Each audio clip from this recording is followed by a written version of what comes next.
Dear students, today we will discuss pigment printing on cotton fabrics. ये notes मैंने आपको share किए थे परसों, तो आज मैं इसका एक ऑडियो लेक्चर दे रहा हूँ. सो पिगमेंट प्रिंटिंग, इसका प्रिंसिपल क्या है? What are the pigments? सबसे पहले ये जाने what are the pigments. Pigments जैसे कि पहले आपको बताया हुआ है, these are the class of colorants which are not soluble in water and cannot be made water soluble by any chemical. कि इन कलर्स को ना तो हम पानी में घोल सकते हैं और ना ही किसी केमिकल के साथ इसको घोल सकते हैं. So their application on textile material is similar to fixing of a stamp on paper. Now what is the principle of pigment printing? यही पिगमेंट प्रिंटिंग का प्रिंसिपल है. As the notes are visible to you, pigment printing is based on the principle of fixing a stamp on a paper with a transparent cello tape. Insoluble pigment particles, जो कि insoluble pigment particles होते हैं जो paste में होते हैं, they form the pigment, they form the print like a stamp. अब ये दोनों आपको कंपेयर करके बता रहे हैं कि पिगमेंट प्रिंटिंग में प्रिंट क्या है, जैसे स्टैम्प है, कागज़ की जो स्टैम्प होती है. एंड बाइंडर एंड फिक्सर, ये दो केमिकल्स हैं जो पिगमेंट प्रिंटिंग पेस्ट में डालते हैं. They form a transparent film, जैसे कि cello tape, like cello tape on the pigment print and fix it on the fabric after curing at high temperature. ये पिगमेंट प्रिंटिंग का principle है. जैसे कि हम एक स्टैम्प को पेपर के ऊपर फिक्स करते हैं, उसके पीछे गोंद लगा करके, एडेसिव लगा करके. अब इसमें या सेलो टेप, इसके ऊपर से एक सेलो टेप चिपका देते हैं, तो वो जैसे हम एक स्टैम्प को सेलो टेप के साथ, पेपर के साथ चिपकाते हैं, वैसे ही पिगमेंट प्रिंटिंग होता है, जिसमें पिगमेंट पार्टिकल्स जो प्रिंट बनाते हैं वो स्टैम्प की तरह हो गया, और उसके ऊपर जो बाइंडर और फिक्सर से जो लेयर बनेगी, ट्रांसपेरेंट लेयर बनेगी, वो सेलो टेप की तरह काम करेगी. So this is the principle of pigment printing. अब बात करते हैं पिगमेंट प्रिंटिंग पेस्ट रेसिपी. इसकी पेस्ट में क्या डाला जाता है? जैसे कि as the pigments and other required chemicals, जैसे कि binders and fixers, they are not soluble in water, so these are mixed with emulsion thickenings to make a pigment printing paste. तो ये emulsion thickening क्या होती है? emulsion thickening, क्योंकि पानी में नहीं घुल सकते बाइंडर फिक्सर, तो emulsion thickening हम बनाते हैं. एक पानी और ऑयल का जो मिक्सचर होता है उसको हम बोलते हैं emulsion. तो जिसकी मात्रा ज़्यादा होती है, जैसे यहाँ ऑयल की मात्रा ज़्यादा है तो, और पानी की मात्रा कम है, तो ये एमल्शन क्या कहलाती है? Water in oil. क्योंकि ऑयल ज़्यादा है तो पानी की मात्रा कम है, पानी हमने ऑयल के अंदर छिपाया है. ठीक है. उसके साथ एक एमल्सीफायर डालते हैं, जो कि इन दोनों मीडियम को, जो कि अदरवाइज मिक्स नहीं हो सकते, पानी और ऑयल मिक्स नहीं हो सकते, तो एमल्सीफायर की सहायता से हम उन दोनों को मिक्स कर लेते हैं. That is emulsifier. तो ये एमल्शन थिकनिंग जो आपको नोट्स में नज़र आ रही हैं, कैसे बनाते हैं? एमल्सीफायर 50 पार्ट्स, पानी 150 पार्ट्स, केरोसिन ऑयल 800 पार्ट्स, तो टोटल हमने 1 kg बना लिया. अब ये जो एमल्शन थिकनिंग है, इसमें हम पिगमेंट को भी, जो कलर फॉर्मेशन होगा उसको भी, उसकी भी पेस्ट बनाएंगे, पिगमेंट एमल्शन बनाएंगे, और फिर बाइंडर एंड फिक्सर एमल्शन, वो अलग बनती है. ठीक है. तो अब इन सब चीज़ों को हमने, यानी कि पिगमेंट को भी और बाइंडर फिक्सर को भी एमल्शन में डिजोल्व होता है, वो एमल्शन में मिक्स होते हैं.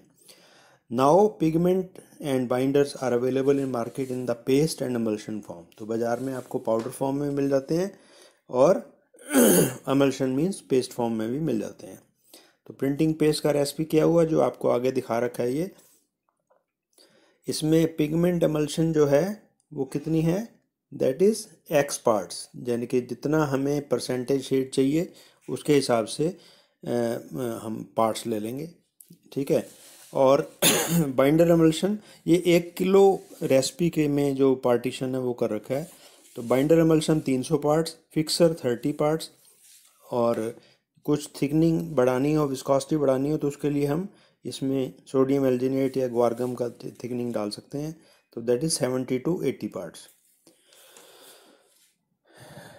अब ये इससे क्या होता है, जो अगर विस्कोसिटी कम है तो हम थिकनिंग पेस्ट उसमें डालते हैं, और इसके साथ साथ एक कैटलिस्ट डालते हैं, di ammonium hydrogen phosphate, 50 to 80 parts डालते हैं।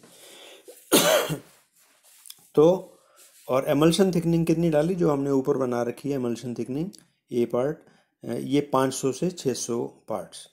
अब ये बेसिकली आपको ये जो पिगमेंट प्रिंटिंग पेस्ट बनी, ये बेसिकली एक तरीके से वैसी ही पेस्ट है जैसे मैंने आपको पहले बताया हुआ है, जिसमें कि थिकनिंग जो है वो 50% या इससे ज़्यादा होती है, ठीक है।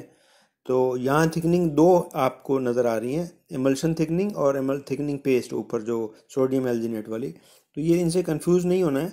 एमल्शन थिकनिंग हमने किस लिए डाली है, ताकि पिगमेंट और बाइंडर फिक्सर उसमें डिज़ोल्व हो जाए, ये डिज़ोल्व करने के लिए। और जो थिकनिंग पेस्ट डाली है वो विस्कोसिटी के लिए है, ठीक है। क्योंकि ये सारे केमिकल्स गाढ़ी थोड़ी पेस्ट में होते, गाढ़ी फॉर्म में होते हैं, तो they are also known as small thickening, emulsion thickening, ठीक है। तो इन सब को मिला करके हमने पेस्ट बना लिए 1 kg, ठीक है। अब इसका पेस्ट से हम आगे प्रोसीजर चलते हैं। Smooth paste is formed by mixing all the ingredients और एज गिवन अबव। फिर उसको हमने number 2, printing of the fabric is done by pigment paste. Number 3, printed fabric is dried at 80 to 90 degree centigrade on cylinder drying machine. Cylinder drying या कोई और drawing machine पे हम 80 या 90 पे उसको सुखा लेते हैं, और फिर उसका हम क्यूरिंग करते हैं। Curing is a fixation process, ठीक है। तो ये 140 से 150 डिग्री सेंटीग्रेड पे 3 से 5 मिनट तक हम क्यूरिंग करते हैं, जैसे कि वो जो पिगमेंट है आपका, प्रिंट है जो फिक्स हो जाता है। तो curing can also be done by exposure to sunlight in for a day and ironing the cloth. अगर हमारे पास क्यूरिंग चैम्बर नहीं है, मशीन नहीं है, तो हम उसको डे लाइट में या आयरनिंग से भी उसको हम कर सकते हैं, ठीक है। तो ये प्रोसीजर हो गया हमने, ठीक है। अब इसके साथ जो है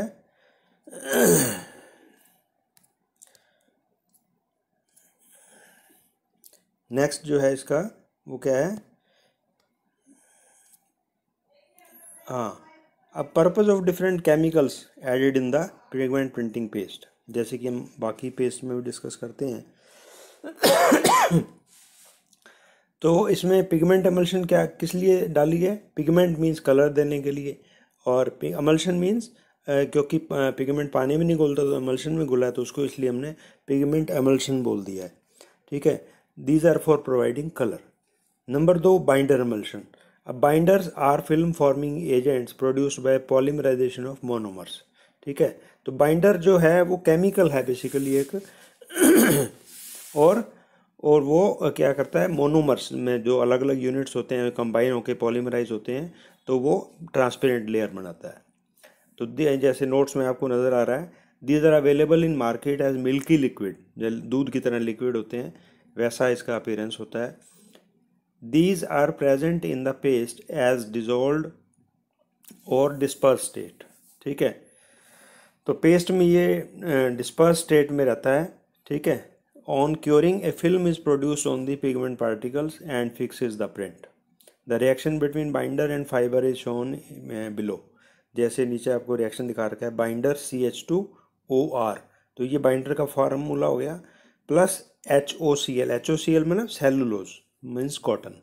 तो ये अंडर एसिडिक कंडीशन pH जो है 3 से 4 हो जाता है, तो ये बाइंडर आपका सेलुलोज के साथ कंबाइन हो गया, तो इट मीन्स उसके साथ वो फिक्सेशन हो गया। तीसरा केमिकल है फिक्सर। फिक्सर क्या करता है, fixer are cross linking agents. Urea formaldehyde और melamine formaldehyde acts as cross linking agents. Fixer starts the polymerization of binder molecules. ये जो पहला क्योरिंग करते हैं, तो पॉलीमराइजेशन कहाँ से शुरू होता है, पहला यूनिट, पहला मोनोमर कंबाइन करता है दूसरे मोनोमर के साथ, वहाँ से ये स्टार्ट होता है, इसको बोलते हैं स्टार्टर।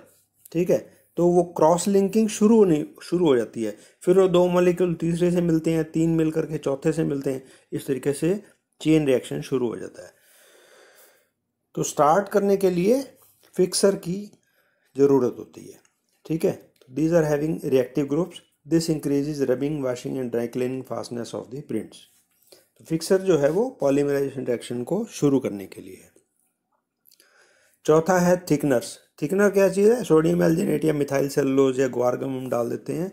ये बेसिकली थिकनिंग एजेंट्स हैं, जैसे कि ऊपर वाले सारे केमिकल हमने डाले, पिगमेंट एमल्शन, बाइंडर एमल्शन, ठीक है और कैटलिस्ट डाला। ये सब क्या करते हैं, ये भी गाढ़े होते हैं, लेकिन इतनी विस्कोसिटी नहीं होती कि वो पेस्ट फॉर्म में आ जाए। तो इसलिए हमें अगर विस्कोसिटी को बढ़ाना है पेस्ट की, तो उसमें हम थिकनर भी डाल सकते हैं। नॉट मोर देन 0.3%, माने 30 से लेकर 100 ग्राम तक हम उसमें डाल सकते हैं। This increases the moisture in the paste and acts as a stabiliser of the emulsion. तो ये हो गया थिकनर्स, इनका पर्पज़ है विस्कोसिटी को बढ़ाना। जो पांचवा है कैटलिस्ट। कैटलिस्ट क्या है? ये आपको एसिडिक कंडीशन देता है। Cross linking reaction requires acidic conditions, जैसे ऊपर दिखाया ना, pH of 3 to 4.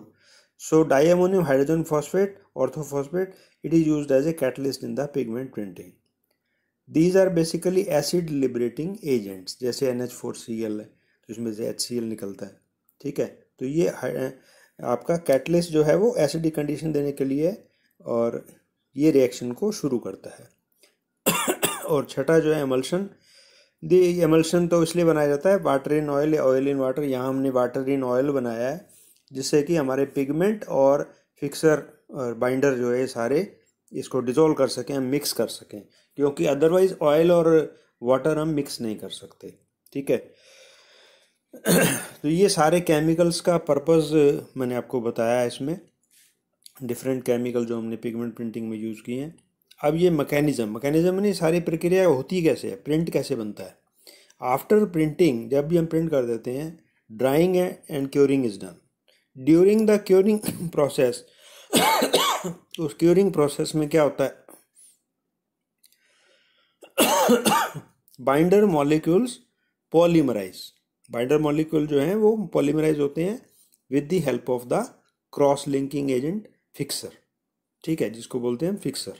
ठीक है, तो ये शुरू कर देता है क्रॉस लिंकिंग, और अंडर एसिडिक कंडीशन तो binder makes a transparent elastic film on the pigment particles.